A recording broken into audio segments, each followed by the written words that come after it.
ધરીના મીઠાપુર ગામના યુવાનની હત્યા કરાઈ હતી। મૃતક યુવકનો આજે માંડવો અને આવતીકાલે હતા લગ્ન। મૃતક યુવકની ભાવિ પત્નીના પ્રેમીએ જ ગત સમી સાંજે કરી હતી હત્યા। સત્યારા સોએબ સમા નામના વ્યક્તિએ અગાઉ પણ આપી હતી ધમકીઓ। મૃતક વિશાલ મકવાણાને ગઈકાલે સમી સાંજે મીઠાપુર ગામની સીમા બોલાવીને કરી હતી હત્યા। હત્યારા સોએબ સમા તેમજ અન્ય એક અજાણ્યા શખ્સ વિરુદ્ધ નોંધાઈ છે પોલીસ ફરિયાદ।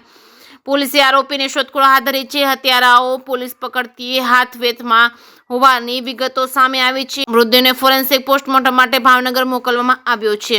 જે કેસની ગુજરાતી સાથે સંજય વાળા ધારી।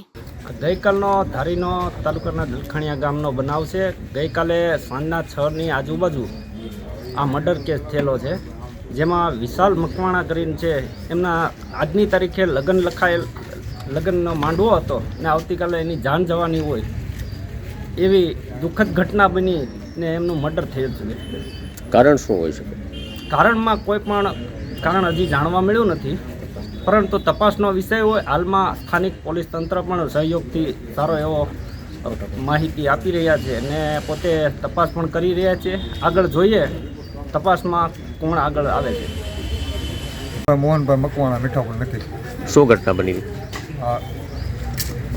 શરીરના ઘા ને માથામાં પાયપ મારેલી અને હૃદય ઉપર ઘા કરેલા, મોઢા ઉપર ઘા કરેલા આ હીરા બનેલ છે। સરકાર પાસે મારે ન્યાય ખાતા પાસે લેવો, સરકારે બહુ મને ન્યાય દે। મારા દીકરા આ થઈ ગયું છે, આ ઘટના બની છે।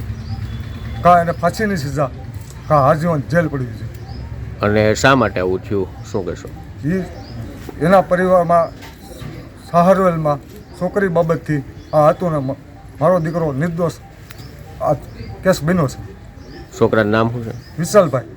આખું નામ? વિશાલભાઈ મુન્નાભાઈ મોહનભાઈ, વિશાલભાઈ મોહનભાઈ મકવાણા। તો અત્યારે અહીંયા પીએમ માટે લાવ્યા છો, તો હવે તમે પાછા ભાવનગર લઈ જવાનું કહો, શા માટે?